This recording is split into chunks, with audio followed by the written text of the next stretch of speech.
And we're back. How's it going, Ziggy? It's been good. Making music, as always. Lots of 30-minute challenges. I've been working on doing some. I've been sort of planning out some lesson plan stuff for teaching. Oh yeah, you're welcome to suggest a challenge. How's it going, Epilogue? What sort of challenge do you have to suggest?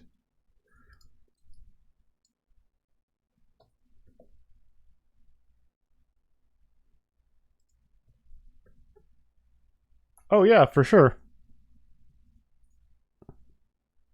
Yeah, that could be cool. And I always very much appreciate any sort of donations. So, but yeah, I love doing sample challenges.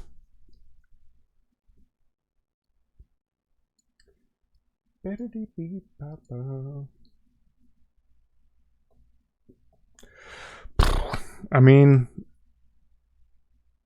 what kind of vibe do I want? What kind of vibe do you want?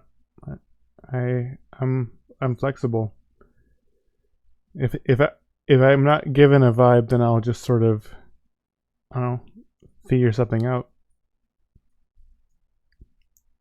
I like being able to, like, I don't know. I like the challenge of trying to figure out how to make a sample work or make a vibe work.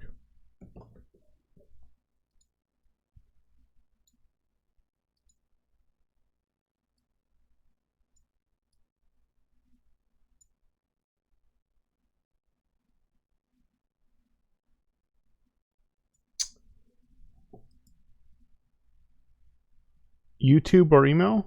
I assume that's what YT means.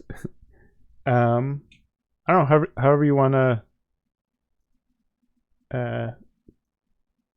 Is this a link or you're talking about for the file?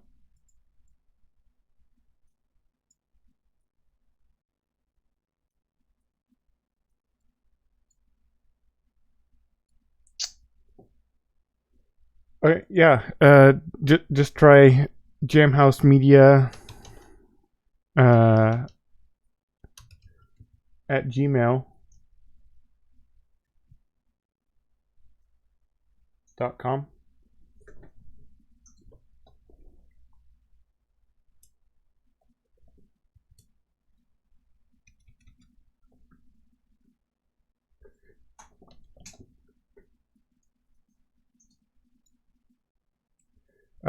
But yeah, like I was saying, there's a position that I'm looking at for electronic music lessons. Okay, sweet. Yeah, no worries. I was trying to sort of lay out basics for some people that are like starting from complete scratch.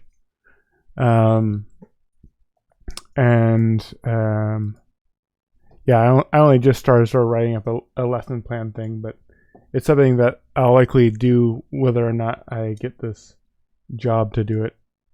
Just because I've been wanting to put out more YouTube content. But yeah, just like beyond talking about the DAW, which in the case of this job, I would be using Reaper. Starting off just talking about basic transport and BPM and basic tools and how things are laid out. But I think starting out with talking about drums is something that's fairly approachable for most people. So yeah, just like giving each person a small sample pack of basic kick sounds and stuff to start putting stuff down. but also talking about the sort of difference between doing sequence drums and doing using pre-made loops. Where's a good example of a pre-made loop?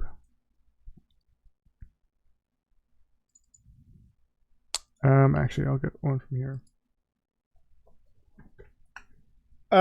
Wave is probably preferable, but I could convert it however you send it.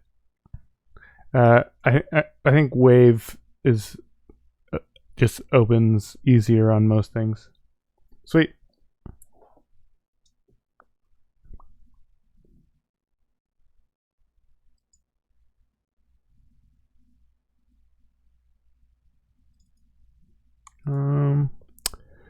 Drum samples, drum loops. So yeah, they're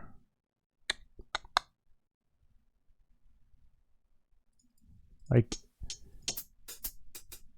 the difference between using full-on drum loops that other people made, and then using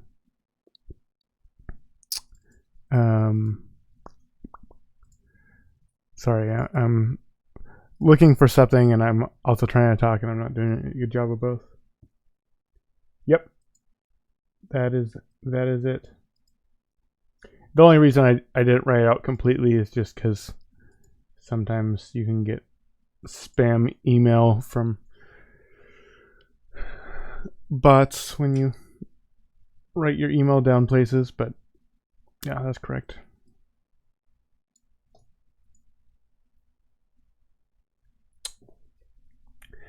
I haven't applied yet. It's a little bit complicated because this this company, it's a nonprofit. Okay, D75 BPM, sweet. They don't actually have an electronic music class yet, but I have a friend who is their IT guy, and I was just talking to him about what I do, and he just mentioned that it would be something that he could see fitting really well with what they do, especially now with lockdowns. It's a subject that is relatively easy to teach via video chats and live streaming and videos.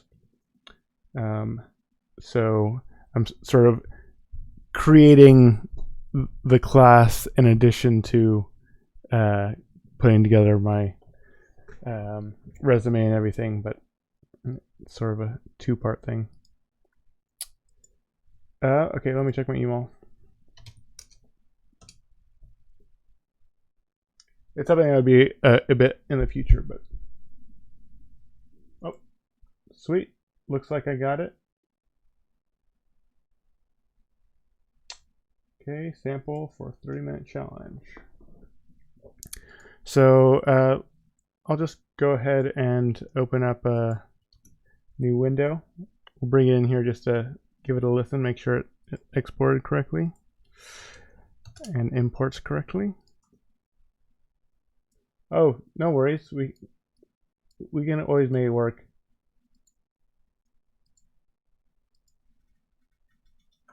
I mean, it's easy to say a sample is bad, but being able, you can sort of make anything out of any sample, so we can always work with it. Okay, let's see. That's cool.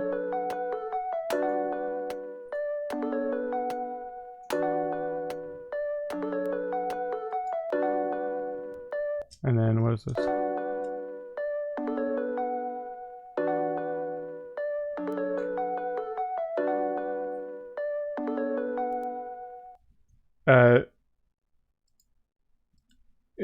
Is there more that you didn't send? Or are you saying that there's more and it doesn't look like it loaded?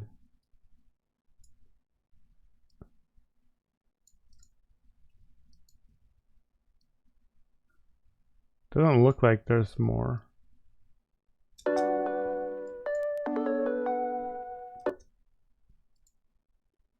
Yeah, I mean, I'll try opening it in a... Yeah, it looks like it's the same length on... I mean, this is definitely something that I can work with, though. Unless there's something that's missing that you really want to be a part of it.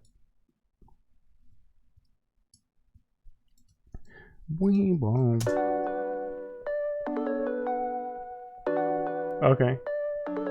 Huh. You're welcome to send me another file if you want to send the melody by itself or whatever.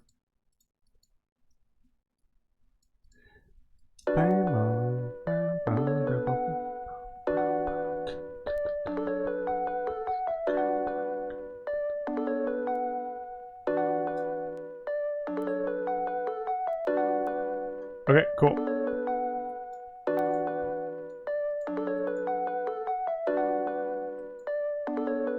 I dig the vibe, progression, and the basic melody.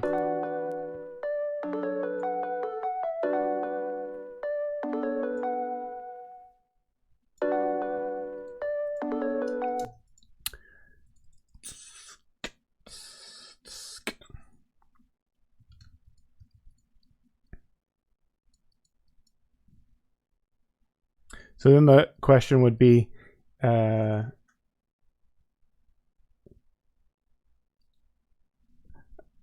could like choose to go fairly extreme in manipulating it, or I can try and stick more to the core of what's going on.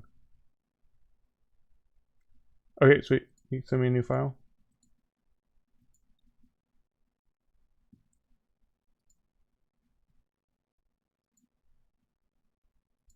I haven't received it just yet, but soon.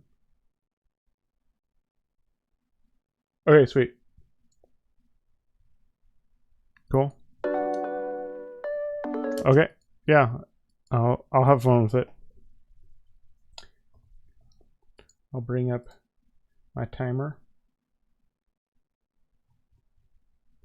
I think it definitely does lend itself towards lo-fi, but I might tweak some things just to see what happens. Okay, where? Okay, got the second one.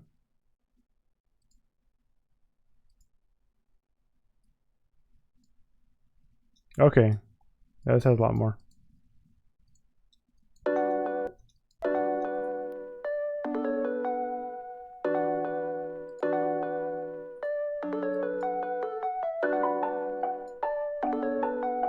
Oh.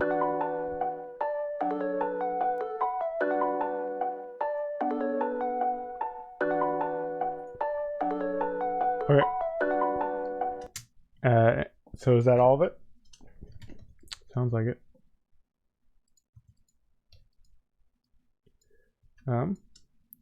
Yeah, let's give this a go.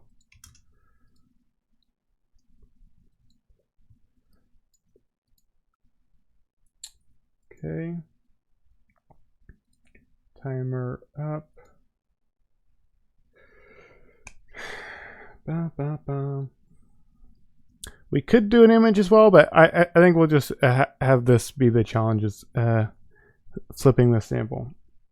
Okay, so I'm gonna get started in 5, 4, 3, 2, 1. Okay, so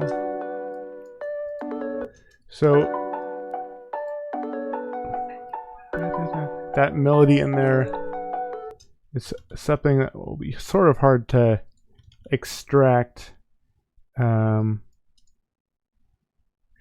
Potentially I could do like a phasing thing to get it, but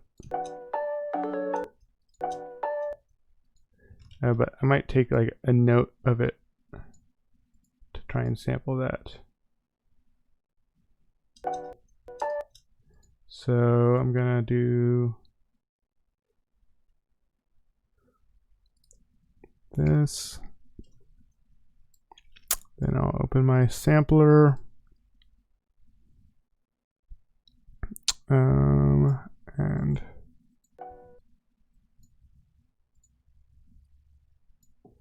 let's try this.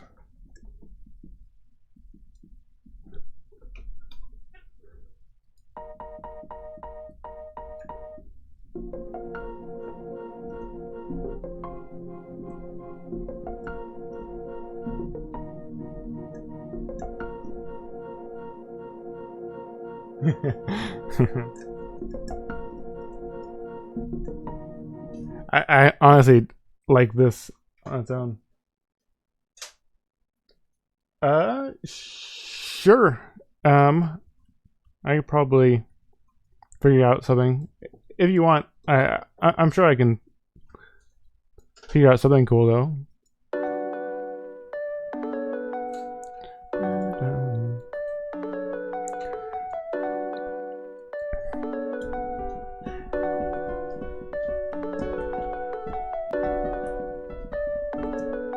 Let me bring up this level a little bit just so I can hear it.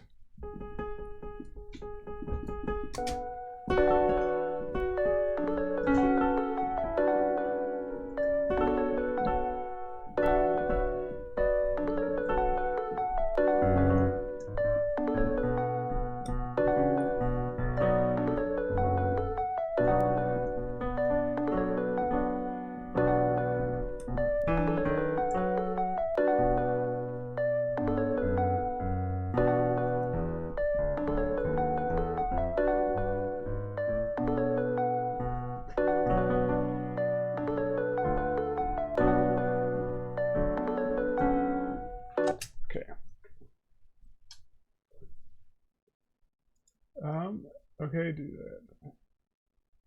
Yeah, for sure. Okay.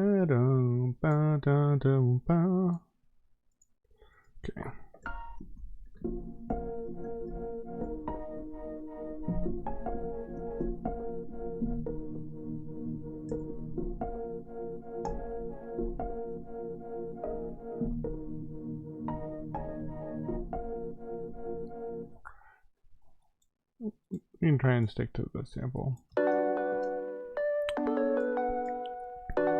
Get a simple bass in here.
Yeah, I might try and keep the sample sort of near because I don't want to be too far off of what you were doing.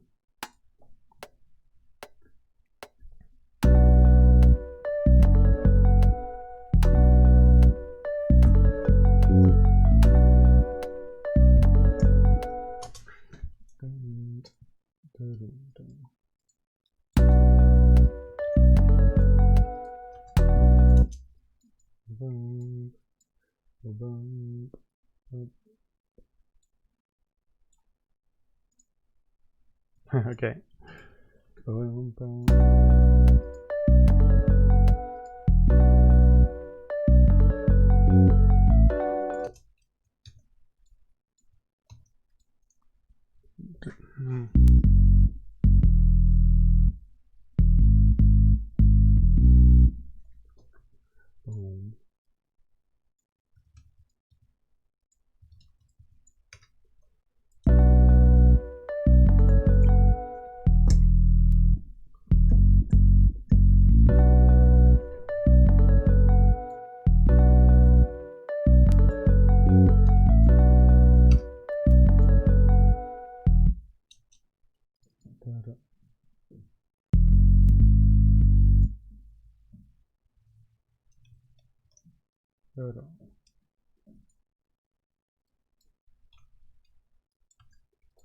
There.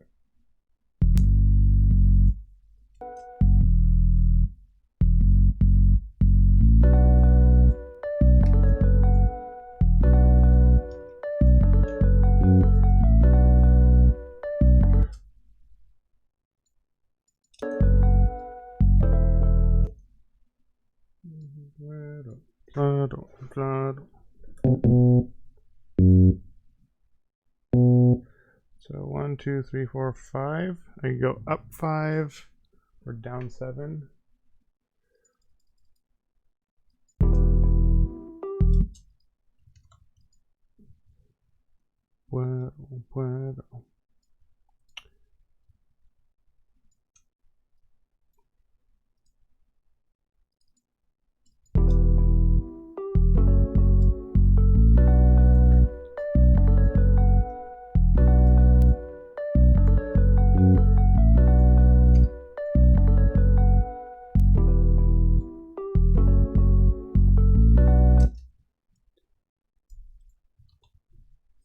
Puedo. Well.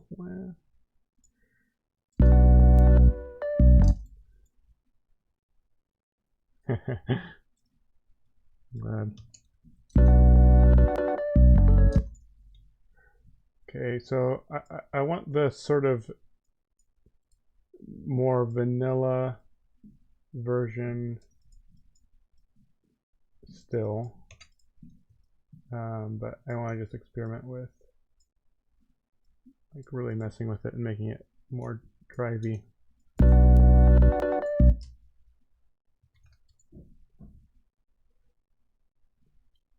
What?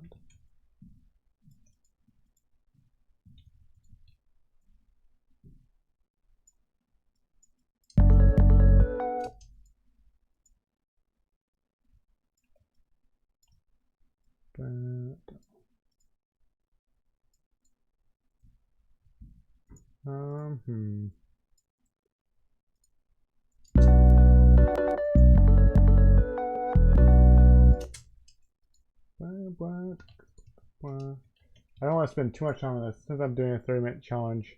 Doing like chops like this sort of take time to get them exactly how you want. Don't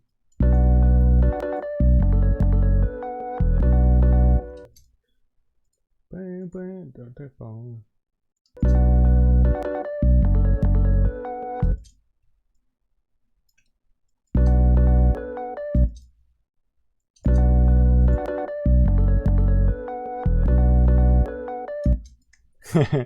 Yeah, no. Chopping is one of the big advantages to DAWs, I think.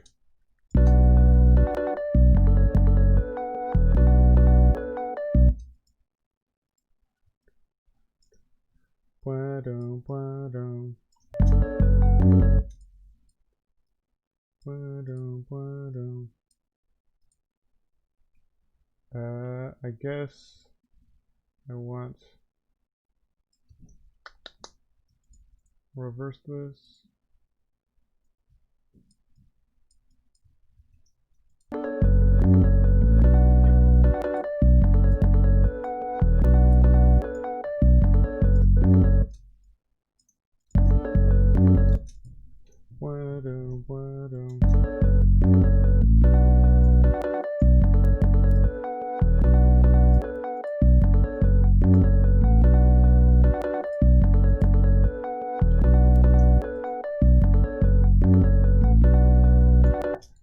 Should do something for the turnaround. Let's see.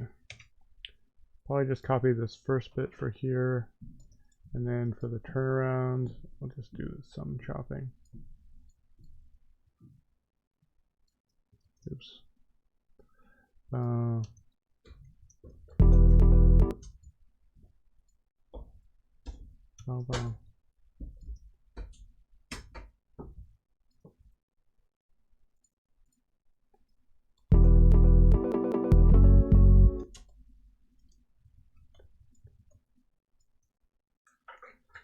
Dun, dun.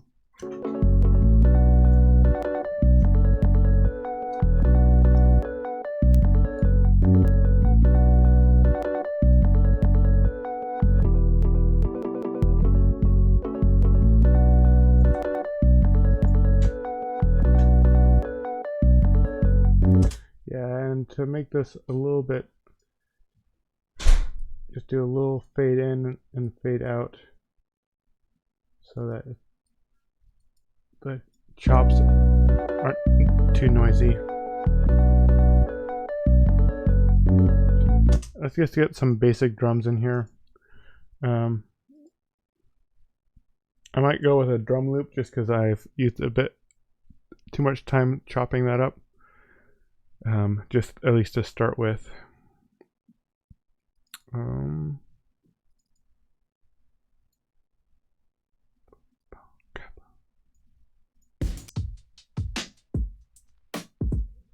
That being said, I'm changing my mind again. I think I might just do something simple.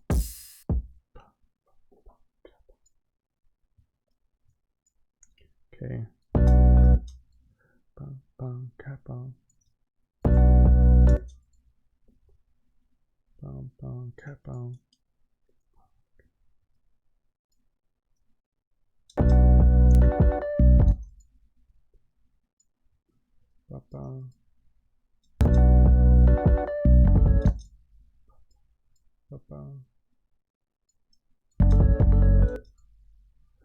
Okay, let's get a snare.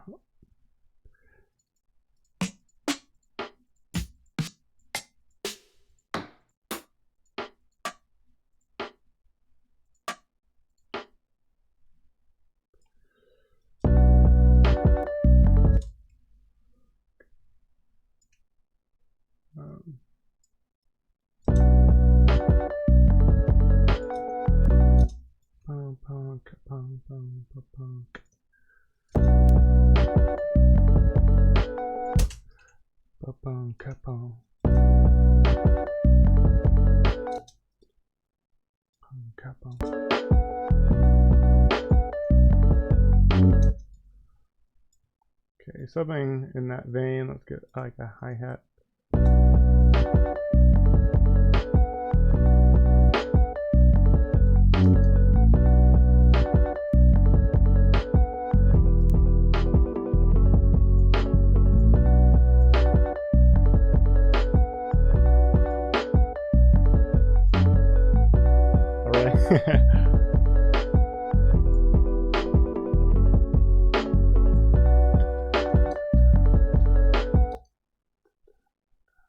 Okay, let's see.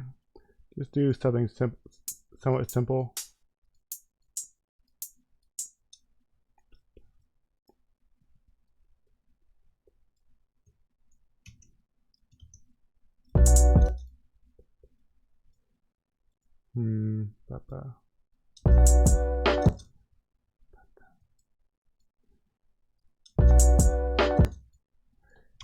Shoot.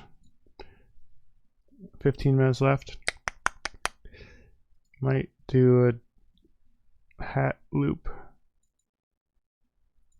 or something.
Yeah, I don't know if this is it either.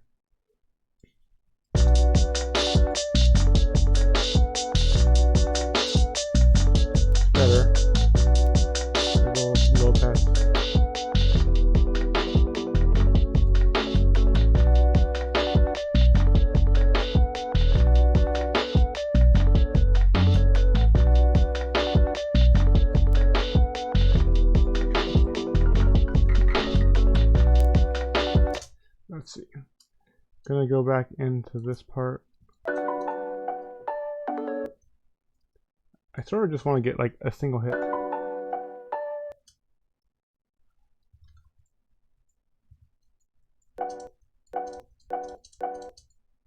Can I just do that?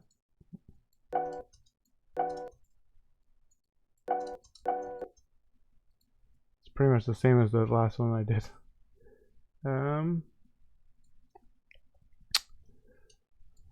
Try it again.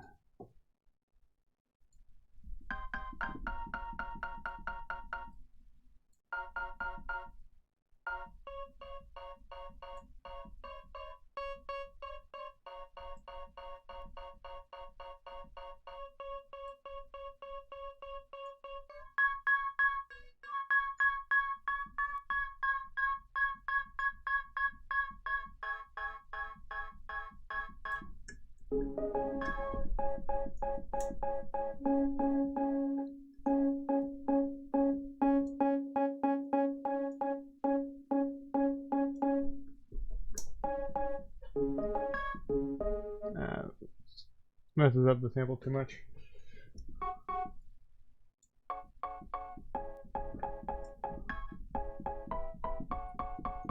Yeah, the fact that the chord's under it, I don't know if I can really.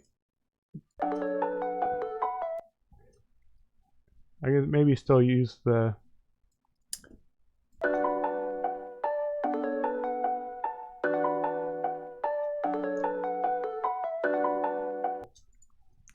I'm just going to do something similar. Okay. You want something sort of plucky.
Just record something down really quick.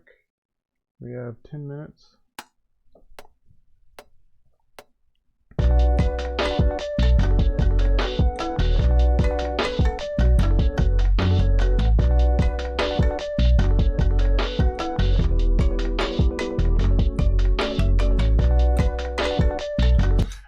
I need to get a couple takes of this because I'm not exactly sure what melody I want to do.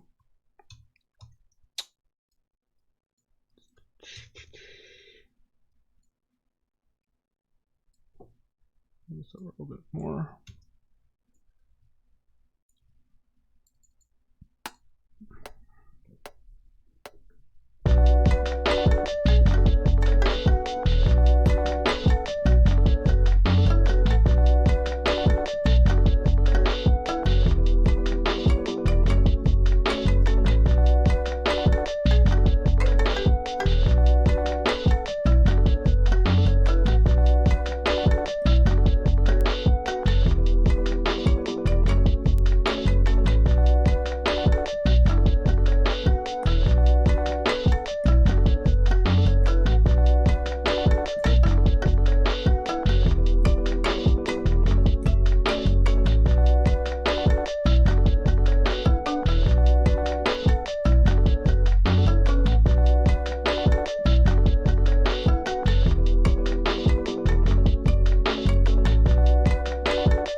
Close.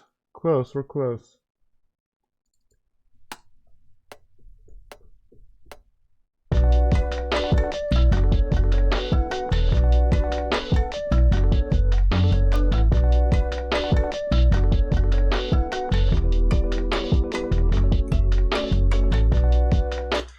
We'll we'll just take that. Do a little bit of sound design with the sound. We want to ring out a bit.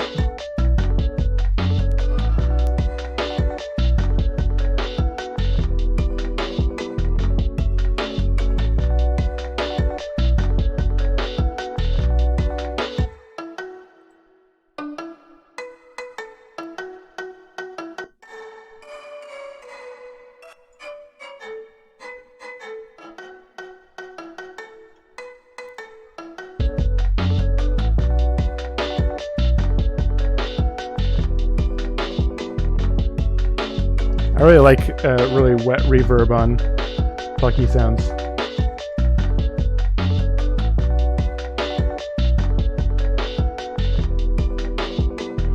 And we could go and throw in some orchestral stuff. I was playing around with this last week because I finally got it. It is free, but it takes a while to actually get it.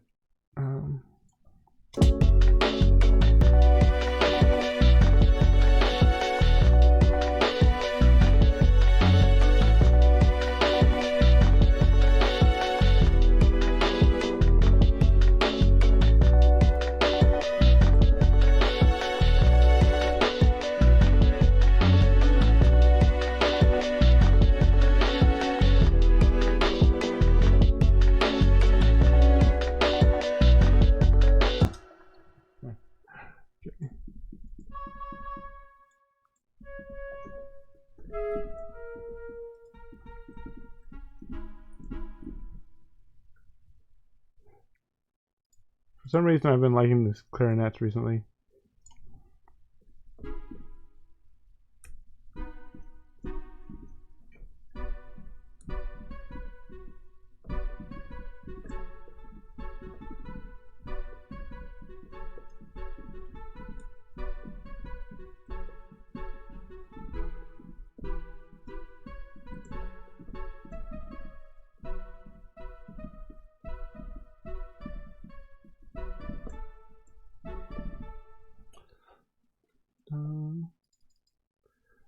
I don't have much time.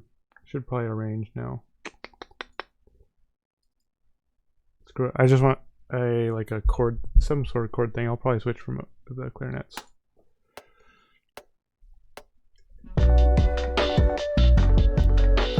Need this much louder so I can actually hear it.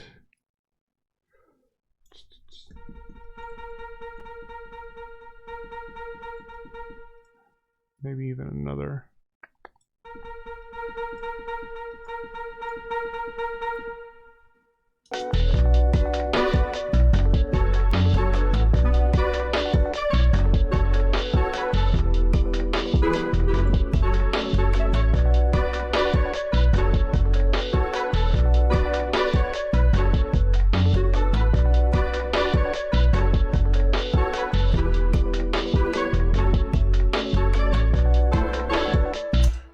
Just record something down.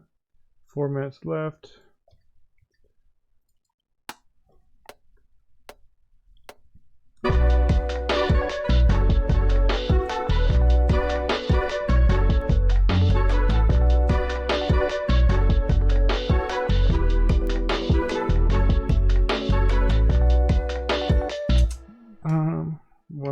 One more take.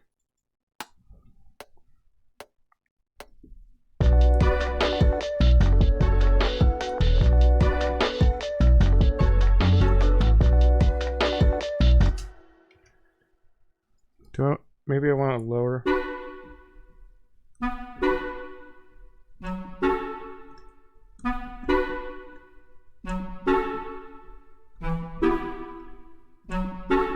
Yeah.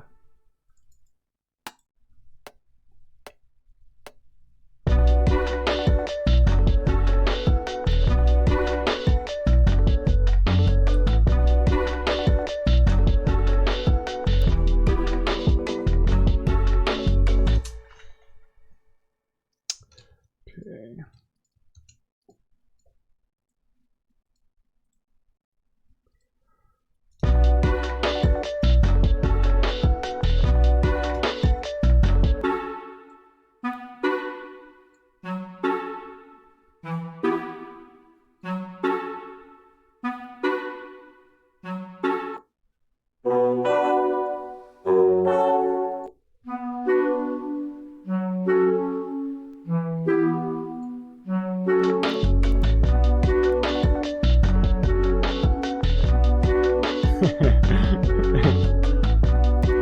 love clarinets, okay? Okay, let's get our arrangement going. Just something quick.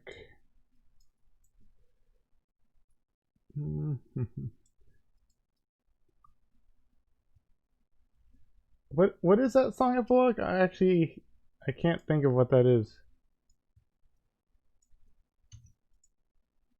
Okay, we don't have this yet. So we'll start with, oops. Guess I need to drag this out.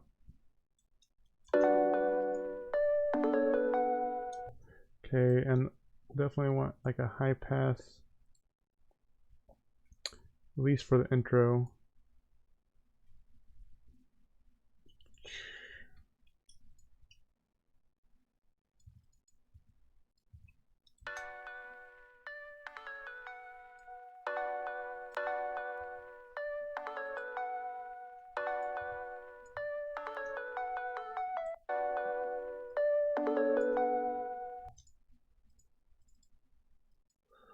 Okay. Oh, okay. It's a song I know I've heard. It's just one that's like not one that I know very well.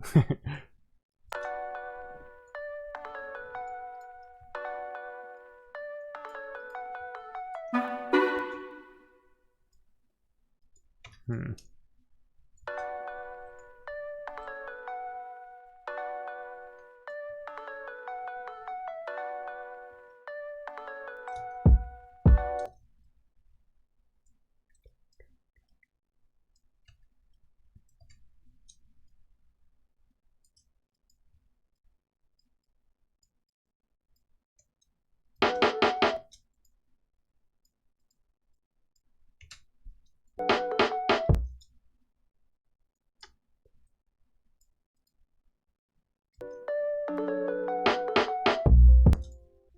Oh, shoot.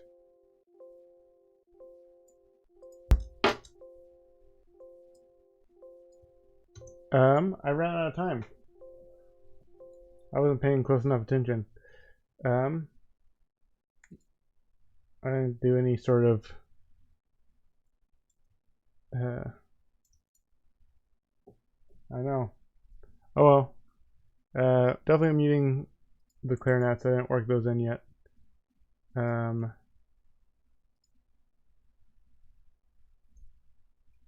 I guess that is that. Yeah, I would have liked to have done an outro or something.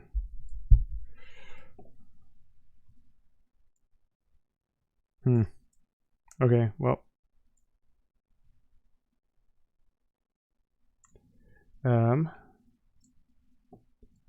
Final thing. Just cut this out here.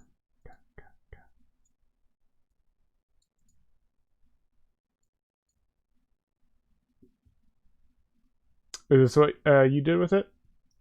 Okay, sweet. Well,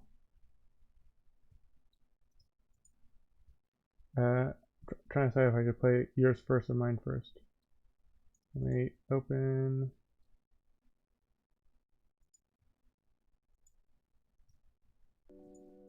Okay, here we go.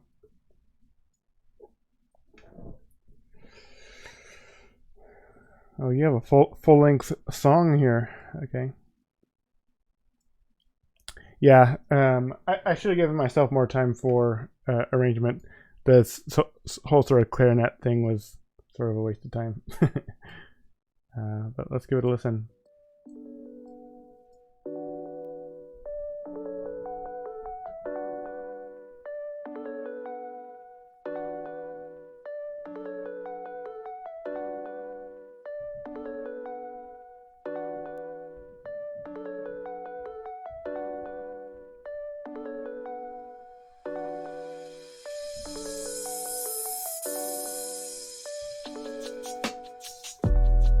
Oh. Deep bass.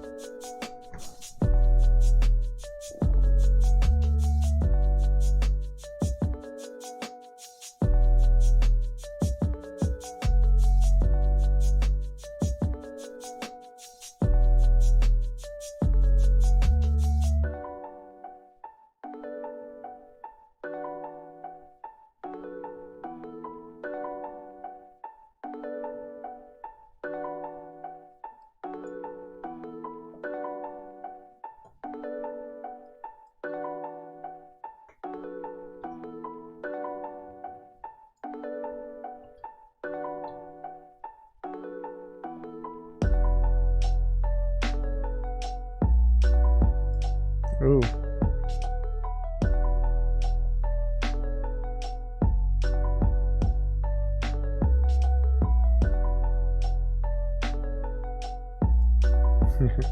All about the 808 bass.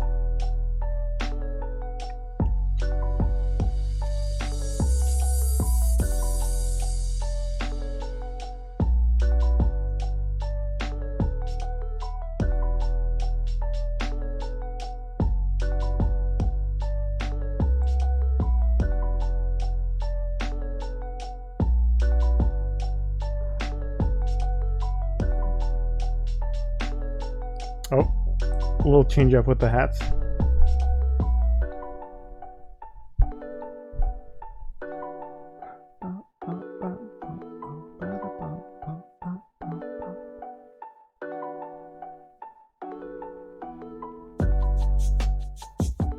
Oh, the shaker's nice.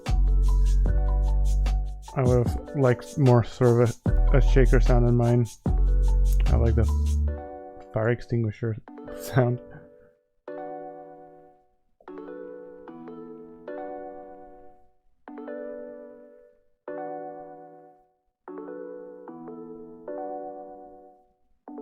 And then the low pass outro. Yeah, like it would have been nice for me to at least do a low pass outro. But this is what we got. We'll just play it back.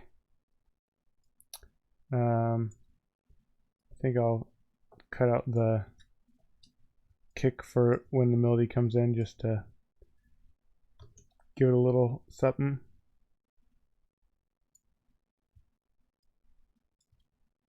Bum, bum, bum.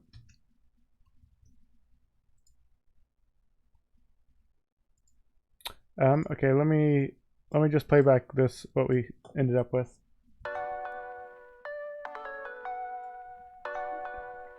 Start with the raw sample.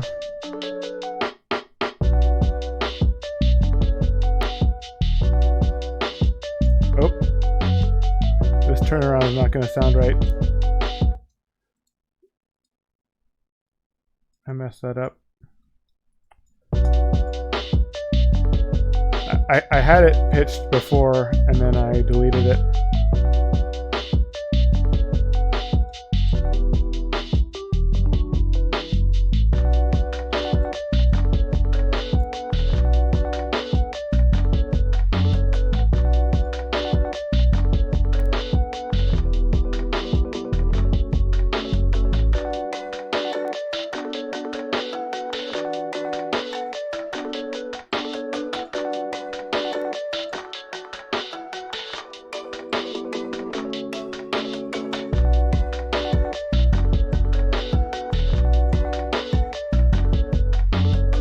And I'd probably want to like low pass this while the melody is playing.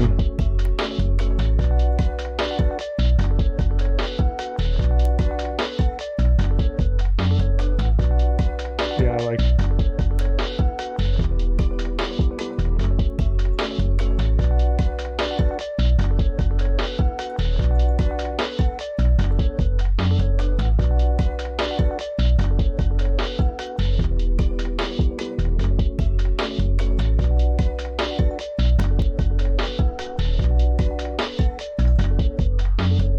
anyways, that was my 30-minute take on it.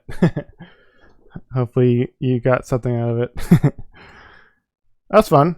I did stick to using the progression pretty close to how it started.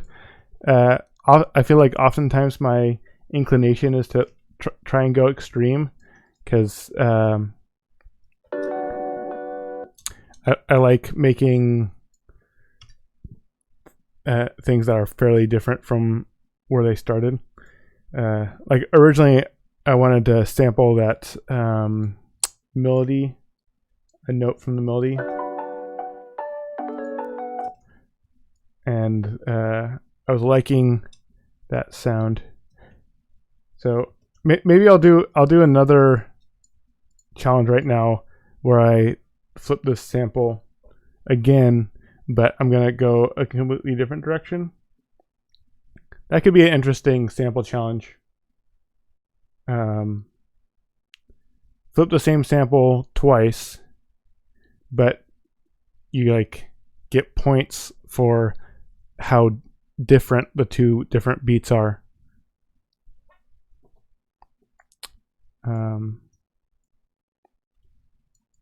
Yeah, cause this sound is like stuck in my head now.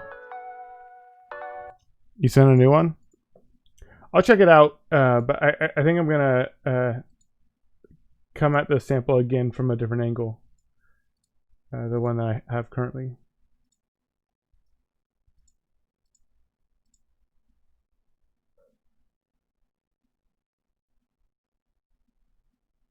Oh, you sent me several things. One that says do anything. And then one that says pick any 3 guitar sounds. Okay.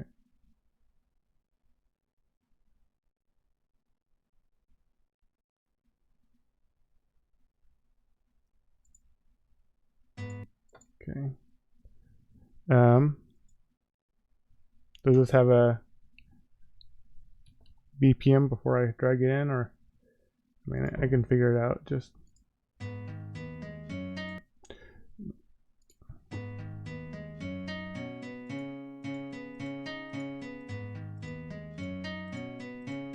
Like 110? Yeah, okay.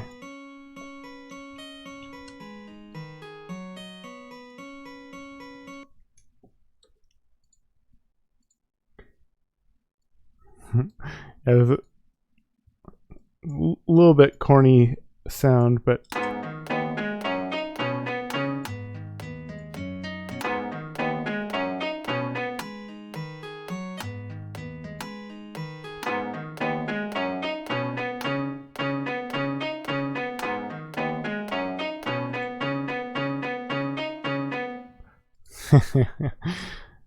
yeah, I mean, like I said, I can sort of make it work with anything.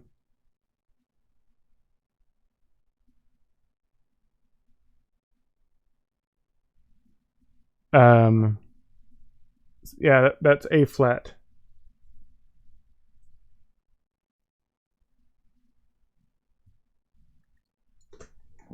So, I might come back to this one, but first I want to finish that idea that I had of reapproaching this sound. Specifically sampling that little melody. Okay, so first we'll save this. This was 3-minute challenge.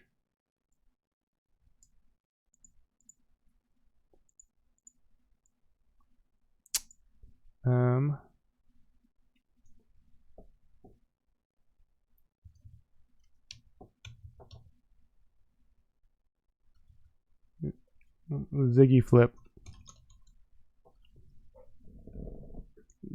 1. Sure. Today is the 24th. Okay. Let's get a new one. And bring in sample. Oh yeah, we had 75. Just do that again. Okay. I want to try and avoid playing that back too much, but we're just going to start the timer here. 5, 4, 3, 2, 1. Okay. So I wanted to sample.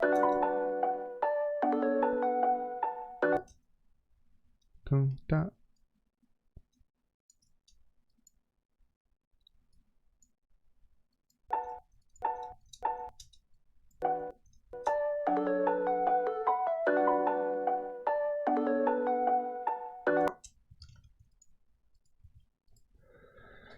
Okay. Bounce this. It's a new sample. Bring up our grain. Sampler.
Okay, and then I'm also gonna just take a chord. Come on.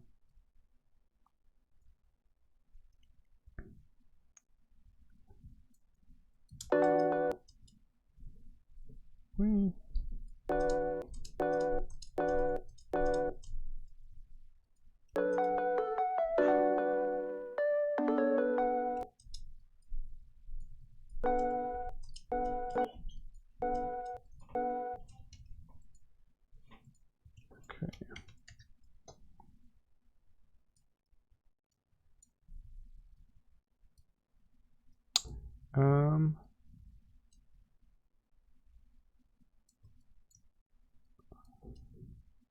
Right now I'm just trying to pick out chords that I'm going to sample to make my own chord progression.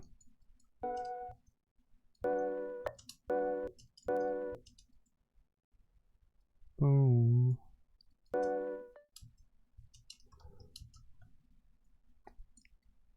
Boom.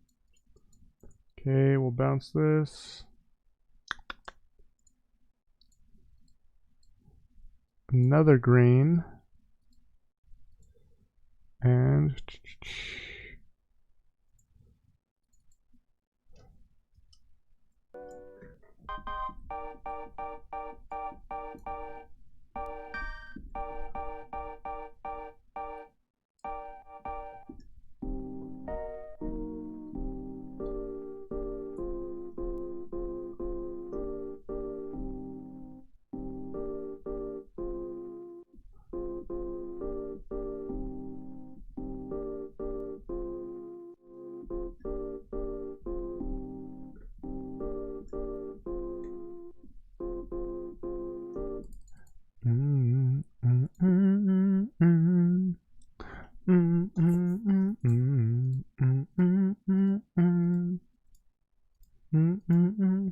okay, let's try this. I'll do 92. Boom, boom, boom, boom, boom, boom, boom, boom, boom.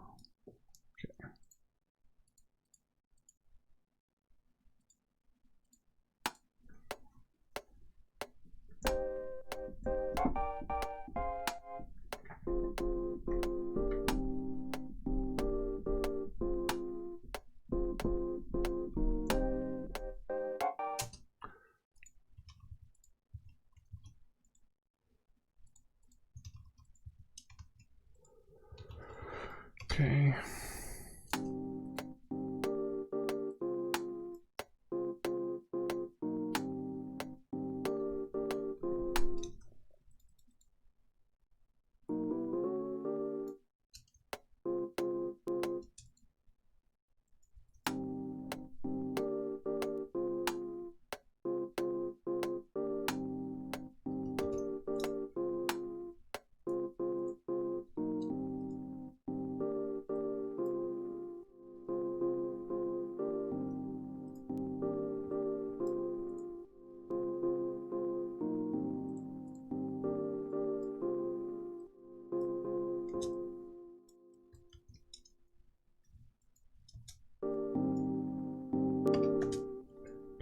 bring this one an octave up.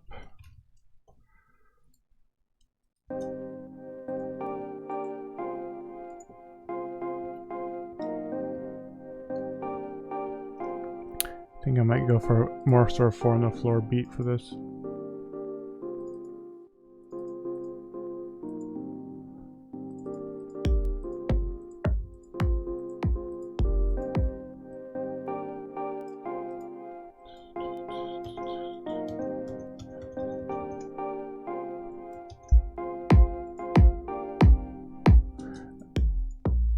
I want it to be more subby, I think, or less high frequency. So I'm gonna just do a low pass filter on this one.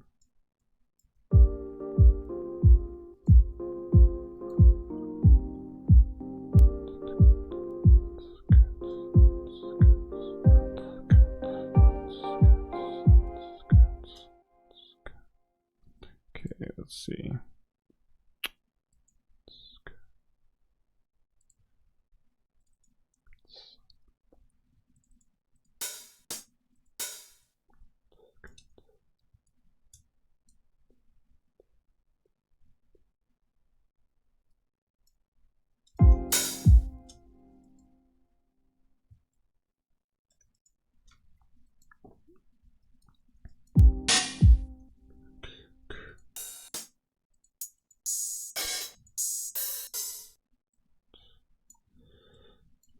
I hardly ever use open hi-hats when I'm sequencing drums. I need to get more comfortable with them.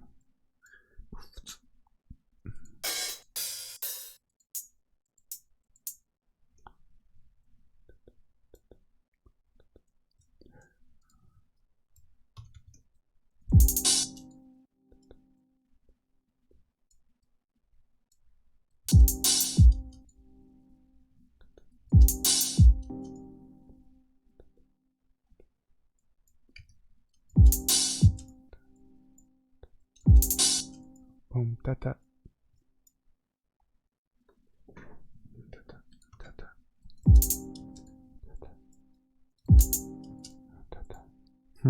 What do I want?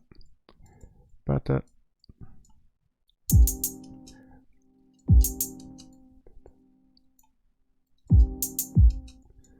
Yeah, I think that's closer to what I want.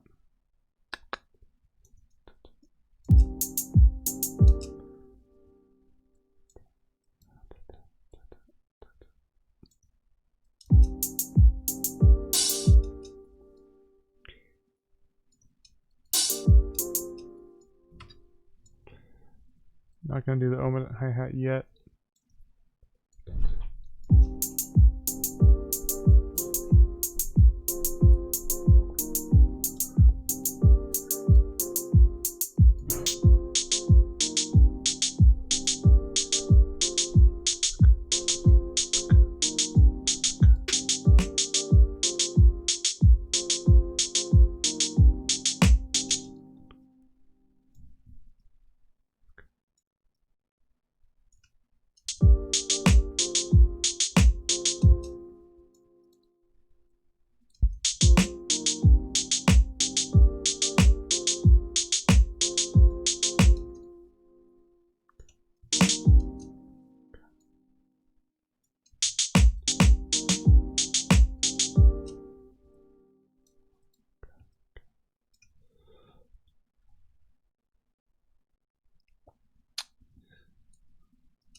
loop is way too short.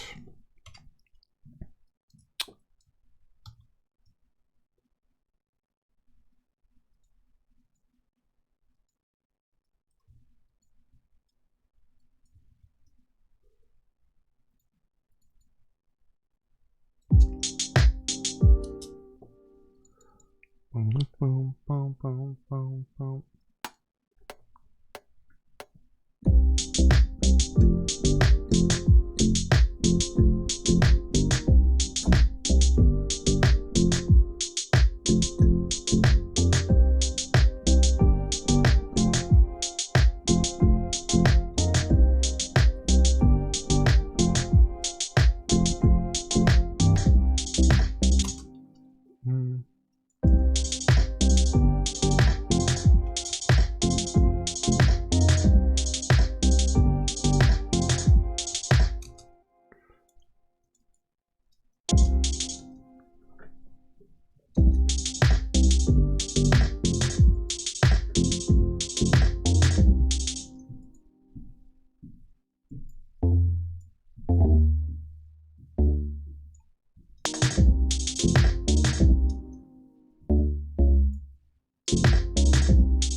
Okay, let's see.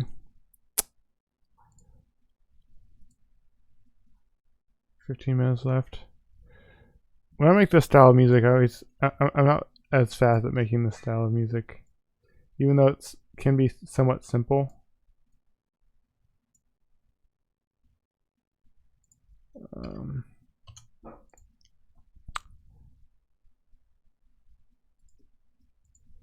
Oops, didn't mean to do that.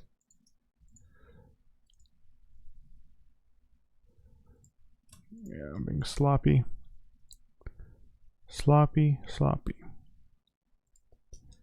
Okay, so we want this to go here, and then we want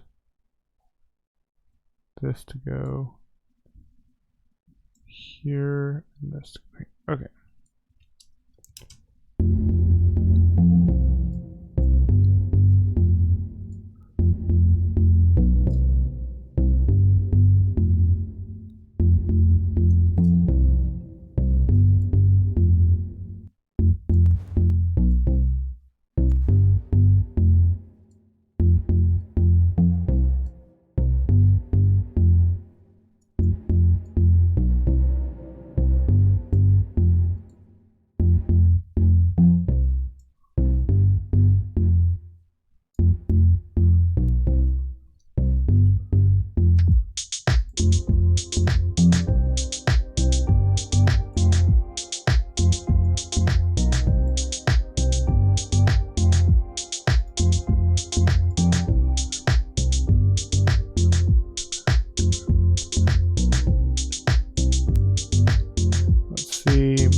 an ARP.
Just simple ARP,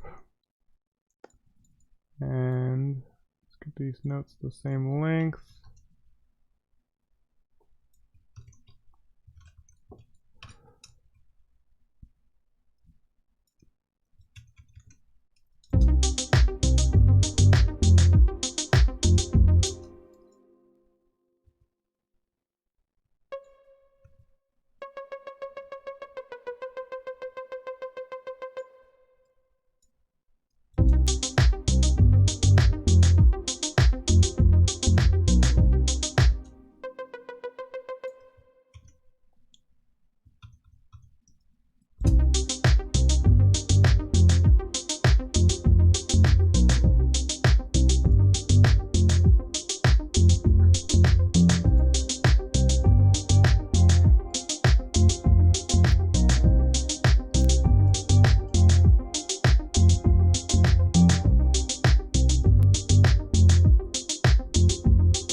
And let's just get a random sound for this.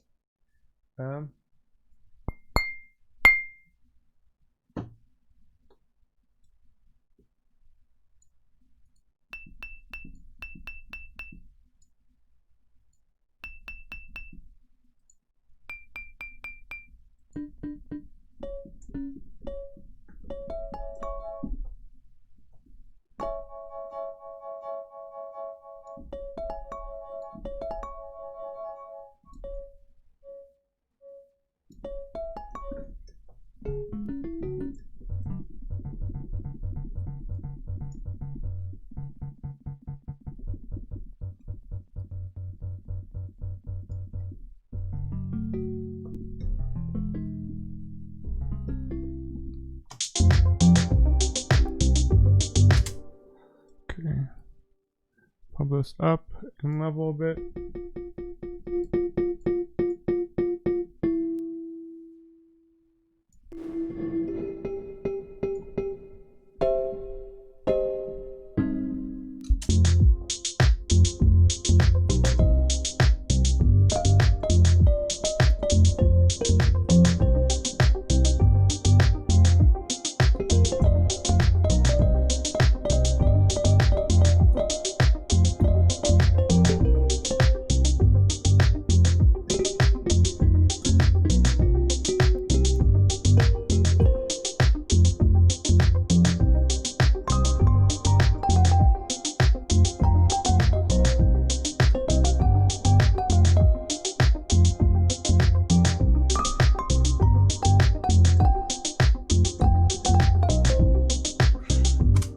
Instead of just noodling around, I'm just gonna record something.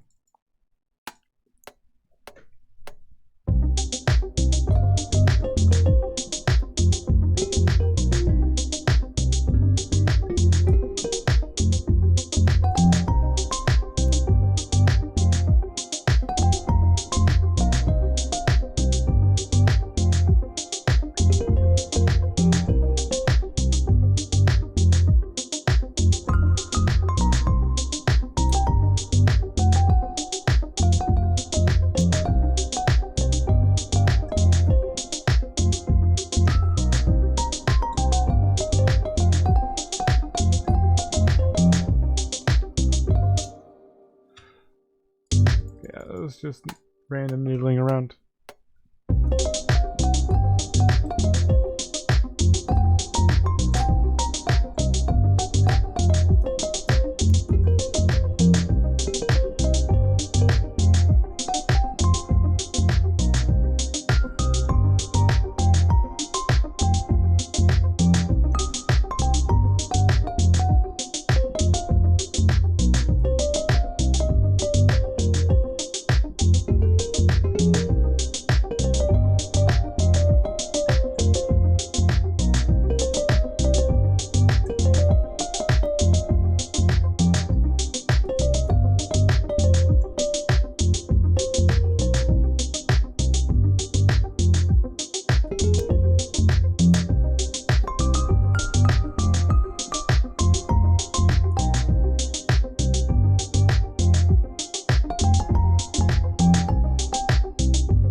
I'm gonna put that on pause for now. Do some basic arranging.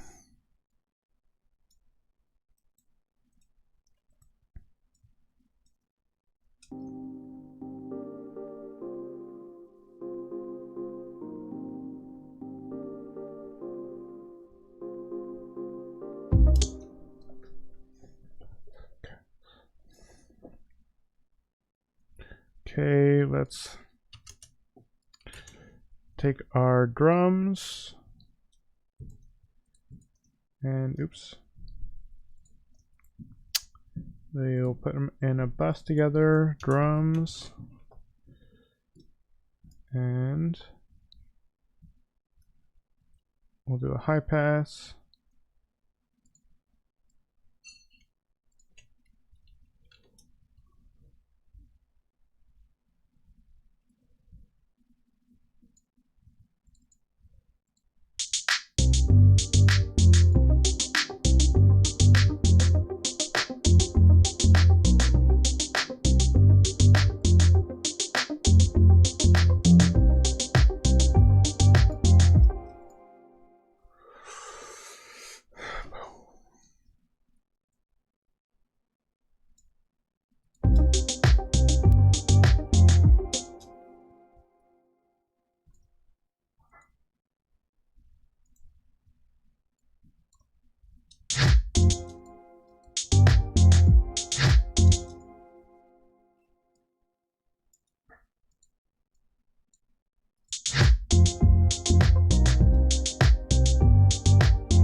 Okay.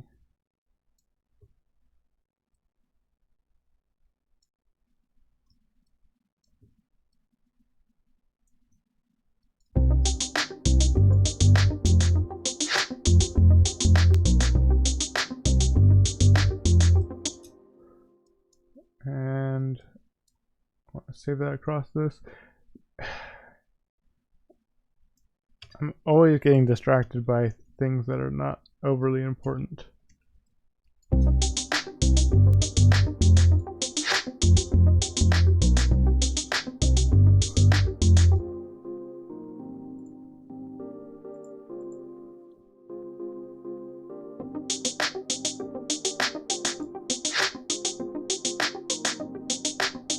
Okay, let's see.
35 seconds. Is there anything that could bump this up a bit? Hey.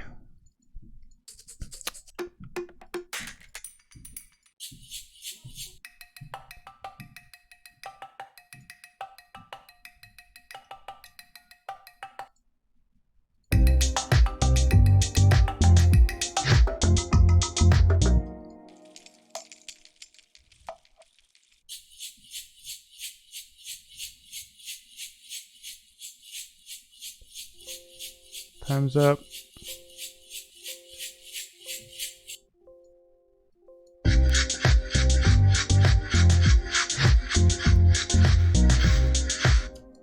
Nope. Well, that is that. Not exactly where I wanted to be, but it is fairly different. Oops. Didn't mean to restart the timer. It is fairly different than the last beat that we did. So there's that.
Well, that was a whatever beat. Ziggy Flip 2.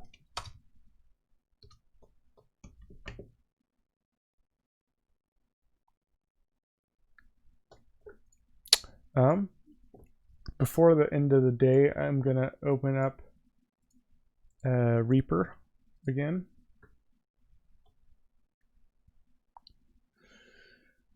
We'll listen back to the beat we made last week.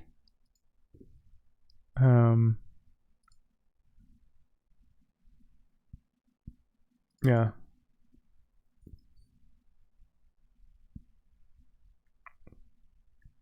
Just to see what it sounds like. See if it sounds like.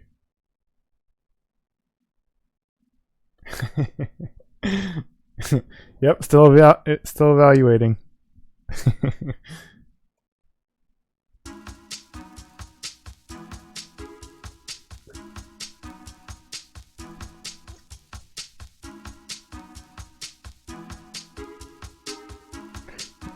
I'm actually not sure why. $60 is like nothing. I need to just spend it. Certainly compared to any other DAW.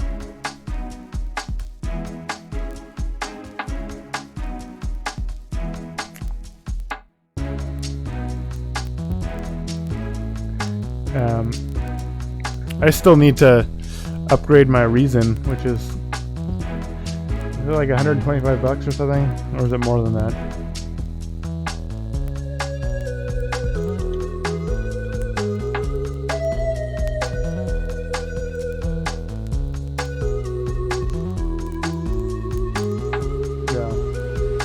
Yeah, it's like 130.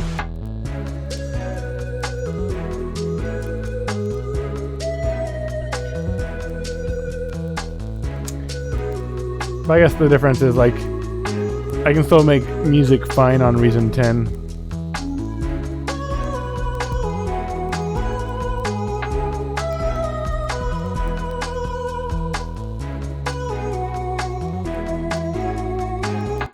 Oops.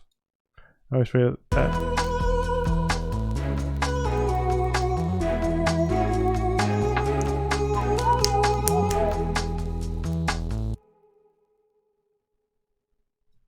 Yeah. No, I know that's like one of the big things, which I don't really care about that much.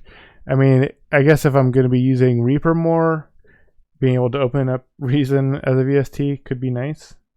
But the main reason that I'd be using Reaper is for teaching. I still would likely be using Reason when I'm writing music for myself or trying to like make the best thing I can. I'd still use Reason.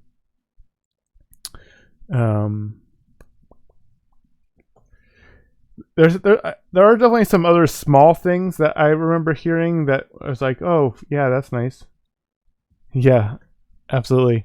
No, I've definitely followed Propellerhead Software. Well, now it's Reason Studios for a while, and I've always supported their stuff. I've upgraded. The first version that I purchased was Reason 5, and then I bought Reason and Record. I bought Recycle. I bought like upgrading to 7, upgrading to 8, and then I think upgrading to 10.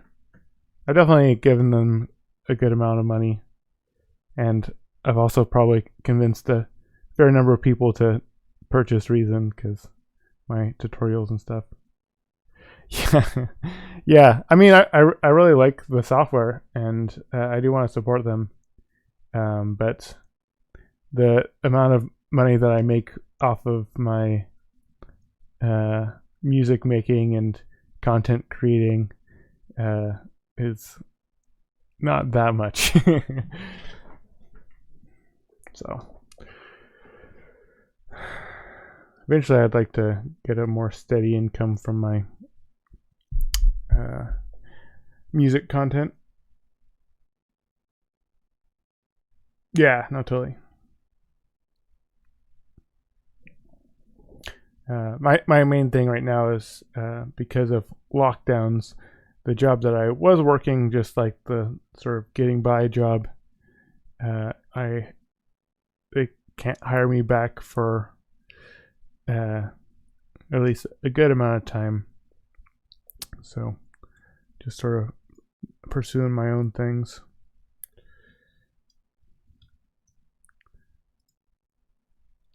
Yeah, I mean, it is what it is. I'm not like hurting or anything. I had a decent chunk saved up, and I have been wanting to explore this stuff more and explore the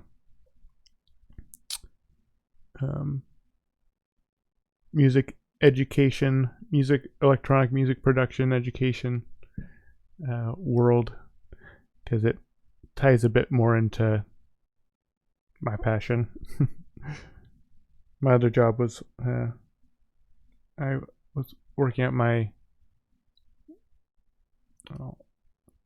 I guess they're my friends. I met them through another job, but they started this business bakery, and so I was one of the main dough work people for many years. But eventually, I'd like my full-time job to be music related. Ba-ba-bum. So what was I gonna do? Just listen to that. Yeah, absolutely. What sort of stuff do you do for work, Epilogue, just out of curiosity? Because I knew you were working sort of graveyard shifts.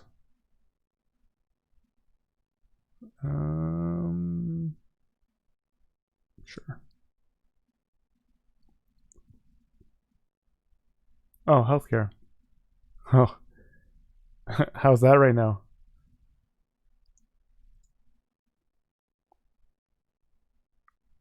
My roommate actually is IT for healthcare. IT for a hospital in our in our city. Excellent. That's good to hear.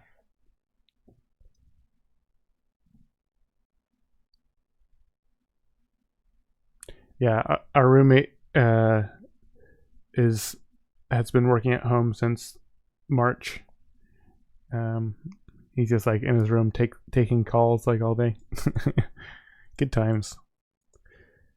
And I guess this week it was hectic because they like changed one of their main um, patient care systems, and so all the doctors didn't or are having trouble with the new software, and all the patients were having trouble with the new software. It was a hectic week for him. Anyways, let's get back to music stuff. So yeah, as far as what I was gonna do with basic lesson is starting off just sort of explaining what the main controls, the main things that you see on the screen for a DAW. And so basic transport, skipping the beginning, which is used a lot more than the skipping to an end, but I don't think I've actually ever hit the skip to the end of a project button, but it exists. Record button, play the loop toggle, and then stop, which in Reaper, the default hitting space is stop as opposed to pause like in Reason. But like most of the things in Reaper, you can modify anything and everything to work exactly the way you want. But then I'd explain about sort of BPM and how having your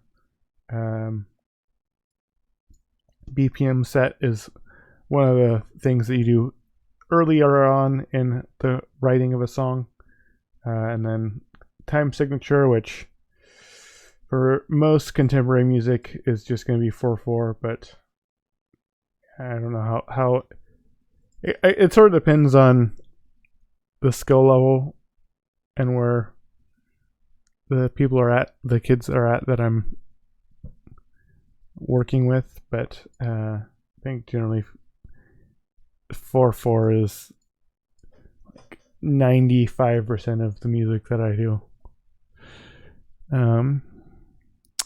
And the basic stuff up here: grid, snapping to grid, metronome, the auto crossfade, which is sweet. And then the next lesson I would do would probably be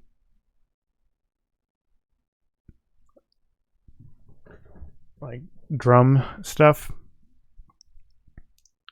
So talking about the differences between using drum loops and sequencing drum samples, and how they're similar, how they're different, pros and cons, stuff like that, and then also the sort of synergies of using the two. Yeah, I would probably also like the first actual lesson would definitely include basic talking about what an audio interface is, and MIDI keyboards, everything that you'd have plugged into your software, and then it would also likely have a lesson where I had a folder that had a bunch of different loops in it, and it would probably be a lot of just sort of dragging and dropping music loops and drum loops onto the sequencer, and just sort of getting comfortable with moving things around. Maybe some simple things like cutting audio in half, or where this audio loop that I could use.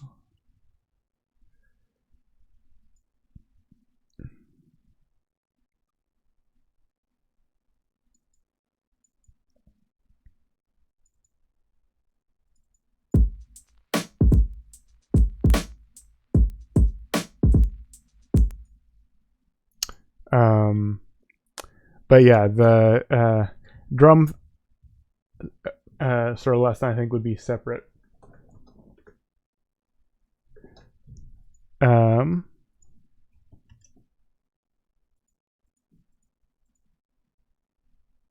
Oh yeah, I didn't take very much from this sample pack. It was mainly some just tones.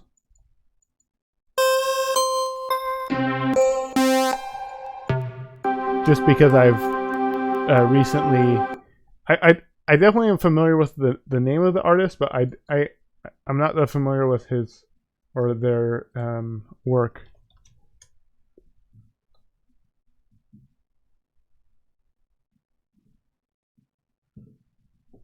Yeah, chiptune rock band from New York. But yeah, I just was looking for more tones because I've been really liking using samplers and tones for 30-minute challenges rather than doing synth sound design.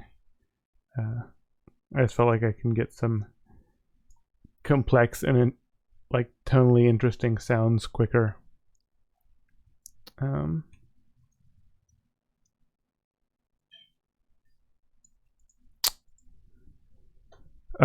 But yeah, so moving basic arrangement, how you move things around, how you can chop samples in half, how you can stretch samples in loops, putting things in different tracks, layering things. That would be sort of basic stuff in lesson 1, and then lesson 2 I think would be about drums and would involve let me actually find a music loop.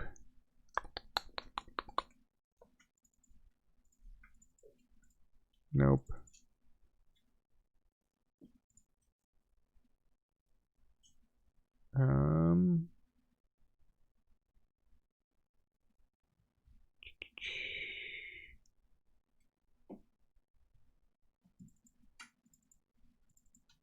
Nope.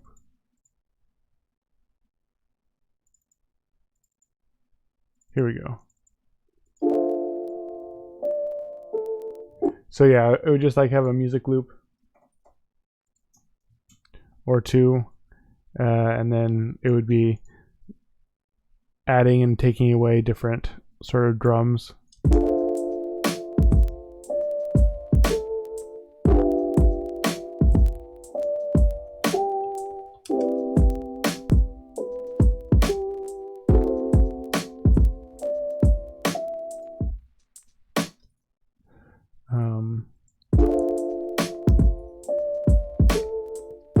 Different drum loops, but then also just talking about moving in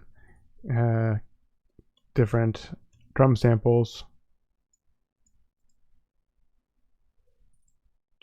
And this is something where I would organize a sample pack that for the specific lesson, having like 2 different kicks and like 1 or 2 different snares, 1 or 2 different hi-hats.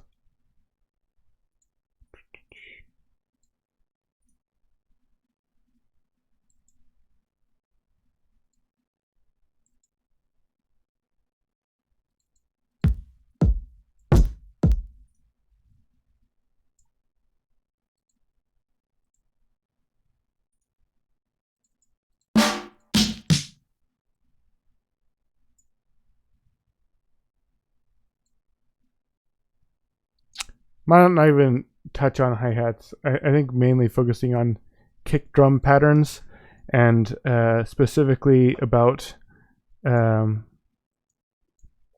how differences between a 4 on the floor beat and a like a 2-step beat or like a dimbo pattern and what they look like.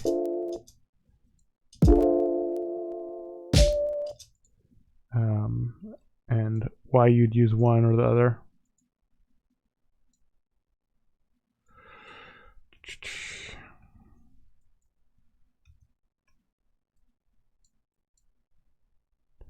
Man, it's so weird coming out of Reason and being in the flow, and then going to Reaper and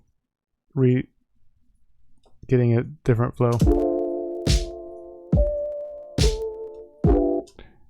And then like Dimbo pattern. Let's get 16th.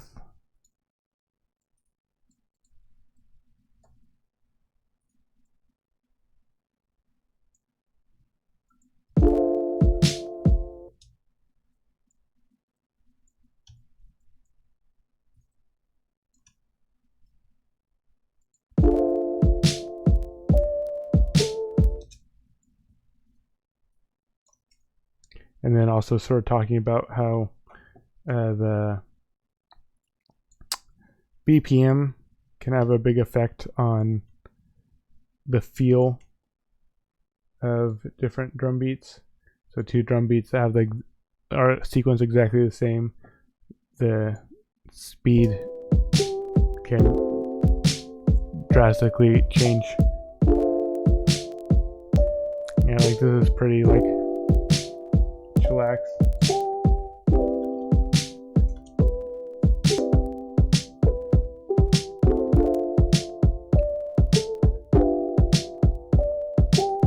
And this is getting like pretty poppy.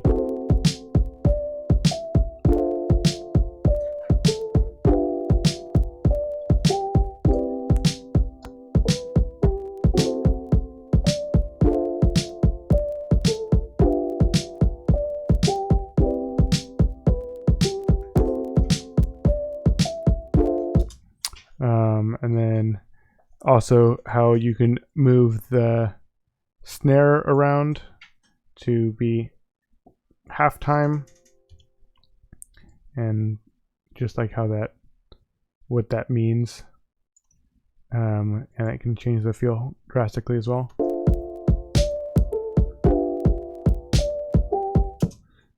Even though the kick pattern is the same, changing the beat to halftime by moving the snare changes the entire feel.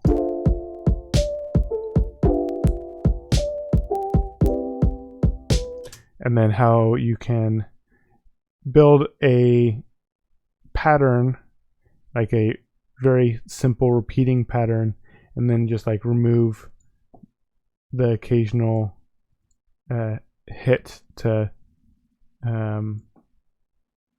give it more space and make a new beat. So like this beat is pretty driving even though it's halftime. But then if you just take out a couple hits, it turns into more of a hip hop style beat. Even though it was originally a Dimbo pattern,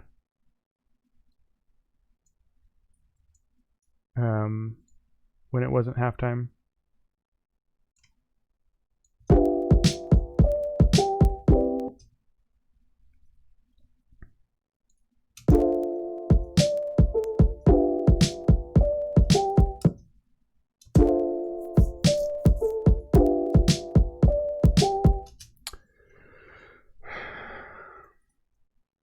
Yeah, I definitely have a decent amount of work to do as far as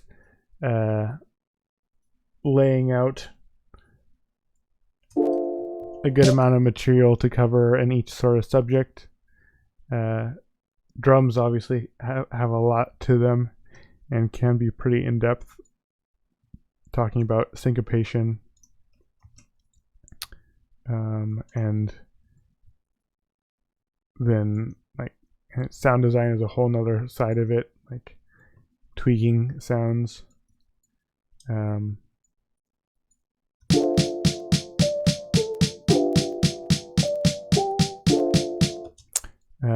One of the things that I found really cool when I was listening to lots of Dutch house and high school was how you could have a very straight snare pattern, and then just throwing in like 2 snares made like a pretty cool like drum line sort of vibe.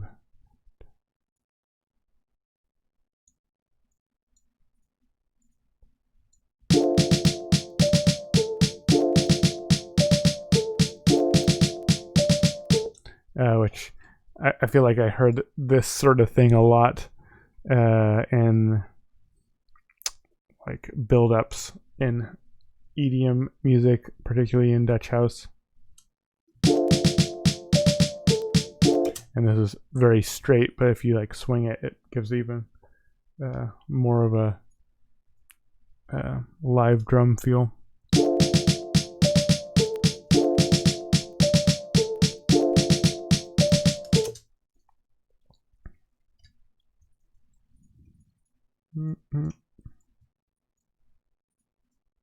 Oops.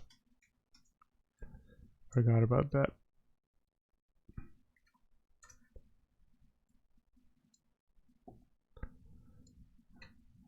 Where'd my kick go? I guess I just got rid of it.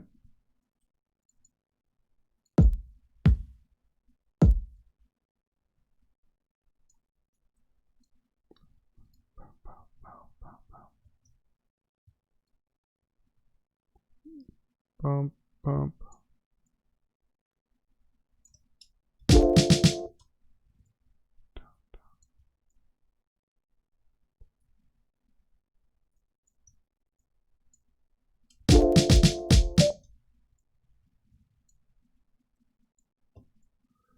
Bump, bump, bump, bump.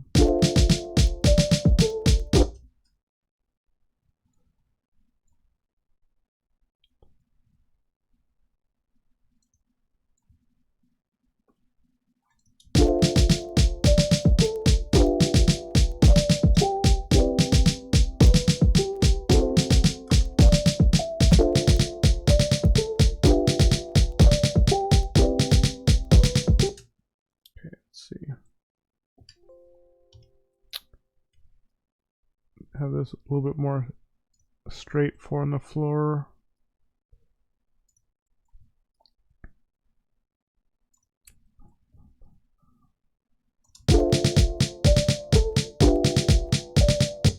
Dun, da, da, da, da, da, da, da. Yeah, so just bumping this over just like a hair.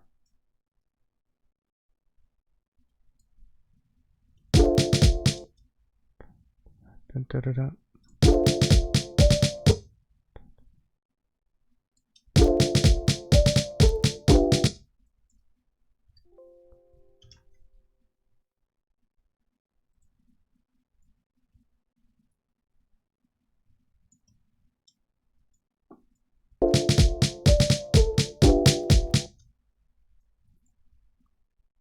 Anyways, I'm doing like a weird mixture of mock lesson and then just exploring around on my own. So I don't know how useful or interesting any of this is, but that's one thing that I'm going to be continuing to work on is explaining basic concepts of music production, specifically electronic music production. So if you have any questions about anything that I'm talking about through any of this or in the next couple weeks, please let me know. It'll help me out.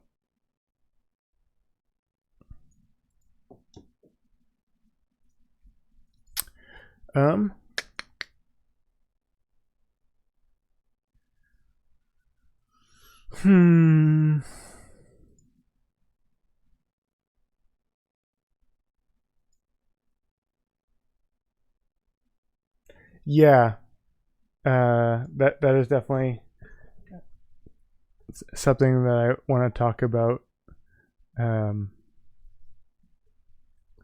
Yeah, like hip hop genres, they're sort of 70 to 90 most of the time, and then house music genres are generally like 120 to 140.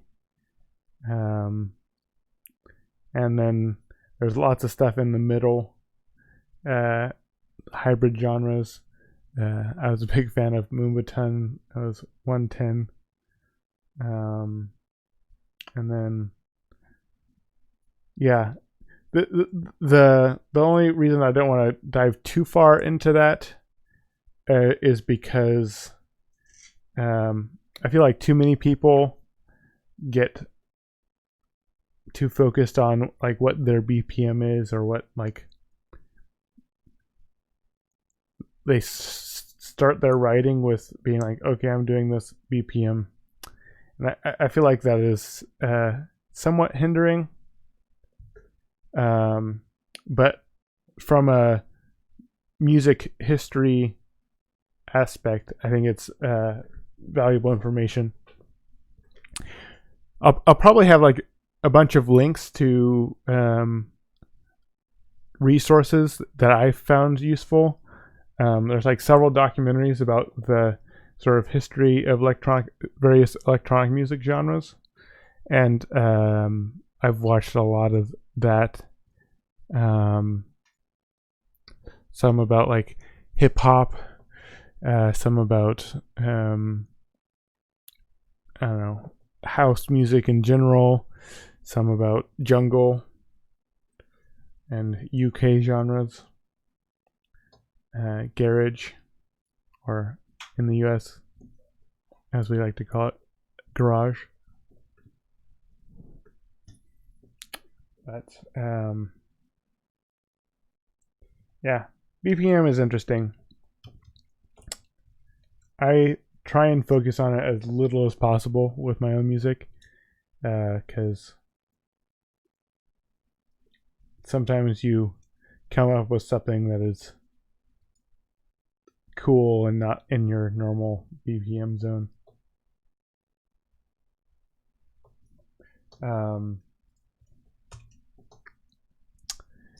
Yeah, I should build a reference page somewhere just for people that tune into the stream as well.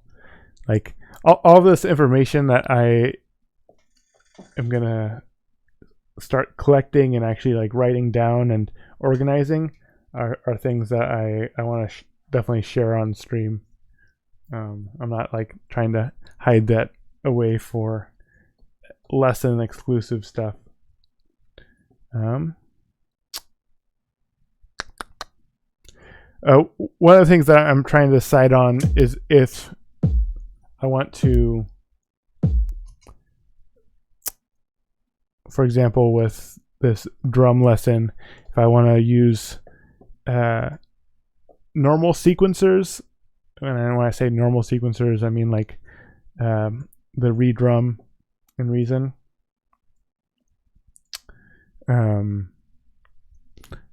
Like a drum sequencer to explain any of it, or if I want to stick to the audio. I mean, I'll probably briefly talk about it because this is traditional, but I feel like most contemporary producers that aren't sort of holding on to nostalgic elements, they have moved to sequencing drums as audio files, just because you have a lot more control over individual hits. Yes, it's fairly easy to visualize and move stuff around. But from like a historical point of view, I do still really like these styles of sequencers.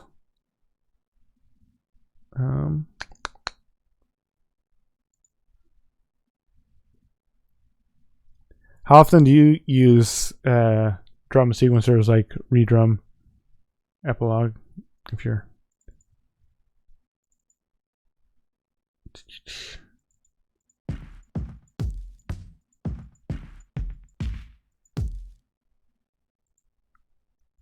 'Cause I feel like for a long time I used them, but it's been a while since it's been my go-to.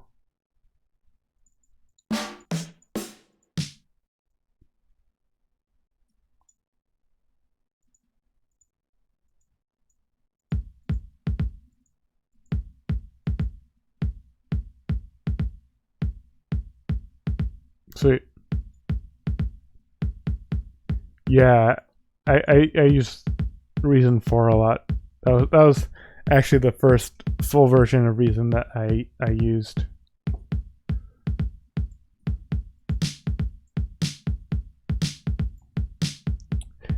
It's a fairly different I feel like I come up with different beats when I make stuff with audio in a main DAW sequencer versus a sequencer like this. Yeah, and that's the main argument I think for using samples directly is there are times where I want this kick drum sample to be like maybe have a longer tail than this kick drum sample, and so if I wanted to do that on here, I would have to either automate the length adjustment. It's actually fairly easy with the gate mode, but what's another example? Like pitch, for example. If I wanted like my drum to pitch between different hits, I would either have to automate the pitch or have to have multiple tracks that are the specific different pitches that I wanted to use, rather than just having each hit in your sequence have its own pitch control.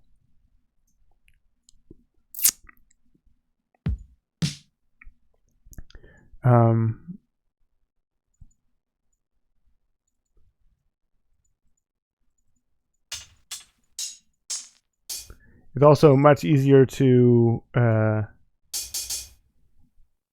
do a mixture of loop and individual hits, because one of the things that I do a lot now is when I'm using drum loops,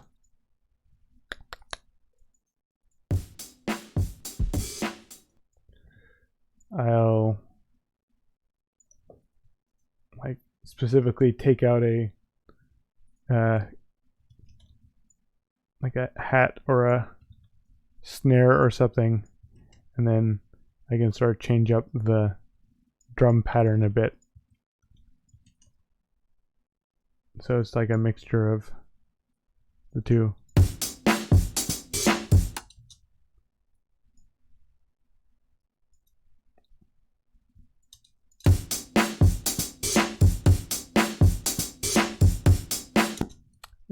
It can be an easy way to create some variation in a drum loop.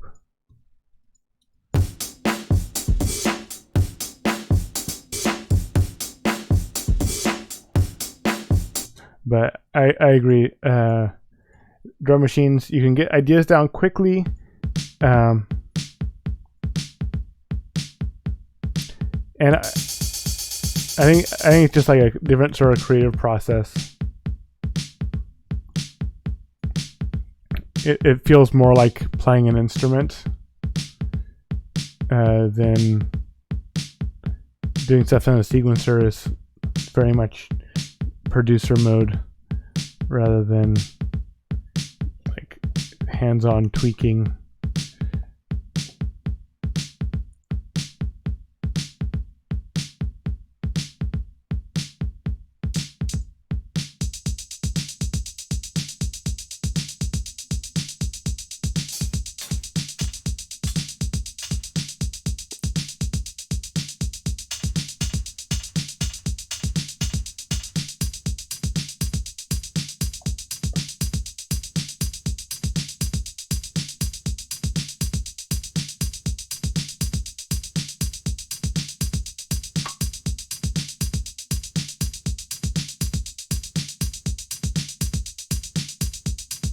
Oops.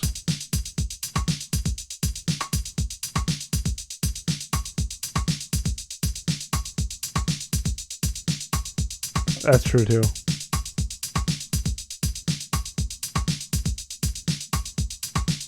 Yeah, for a long time my method was build my pattern that I like in redrum, then copy pattern to track,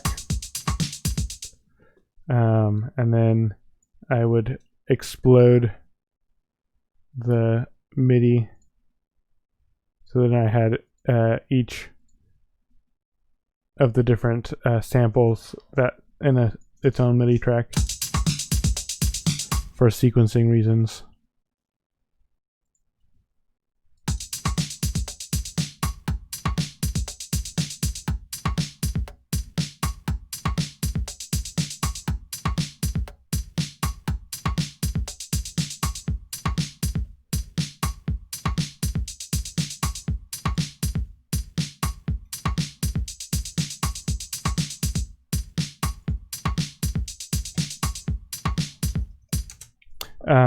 I feel like people that used I never really used FL Studio or Fruity Loops, but it seemed like they sort of pushed that sequencer view a decent amount.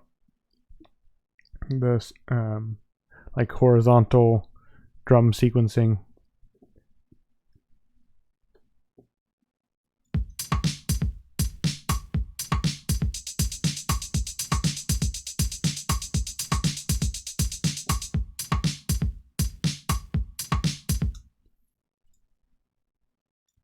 Definitely a different feel.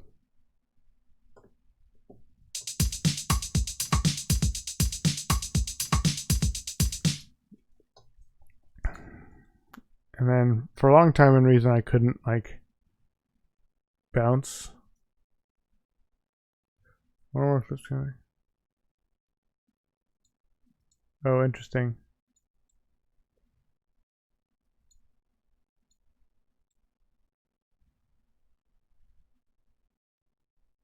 Huh. I can't even bounce this because of how I have it wired. If I go like this.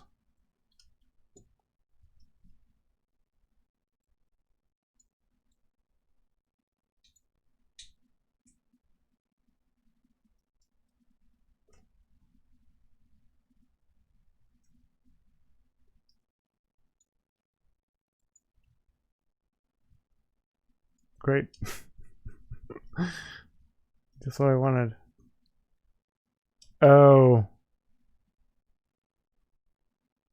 I forgot. It mutes them when it mutes this when the channel is out. So I'd have to go like this.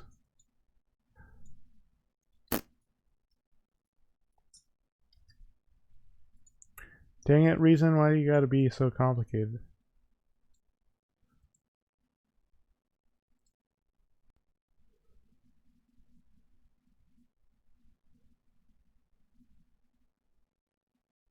What?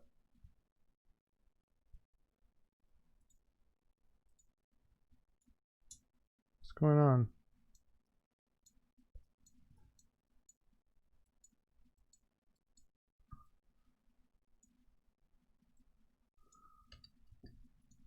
I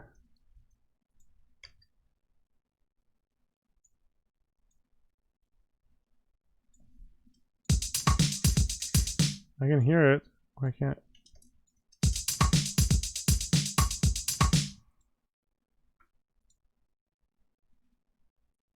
Huh. It's for whatever reason it was. I had them all selected.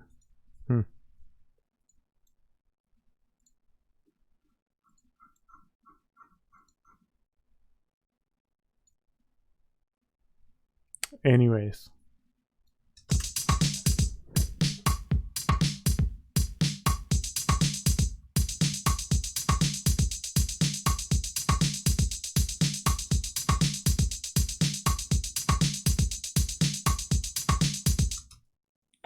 Okay. Well, I'm probably gonna head out for now.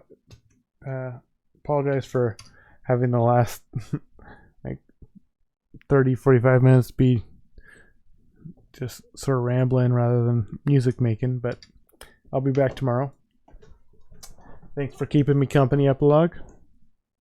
And I doubt he's still here, but I'm glad Ziggy popped back in and gave a nice little challenge.